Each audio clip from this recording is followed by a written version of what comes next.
এমন একটা অপদার্থ ছেলেকে জন্ম দিয়ে আমি বড় অপরাধ করেছি।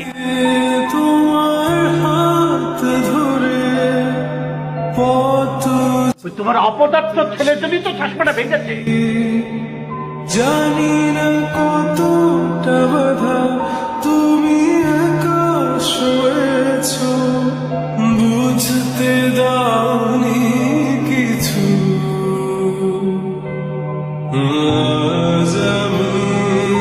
তুমি না একটু আগে ফ্রেম কেনার জন্য বাইরে গেলে? হ্যাঁ, কিনতেই তো গিয়েছিলাম। ফ্রেমের যা দাম, অত টাকা আমার পকেটে নেই, সেই জন্য জোড়া লাগানোর চেষ্টা করছি। বুঝি সবই অজান্তে কত কি নেশা পান করা শেষ, পাল্টে ফেলেছো না? বড়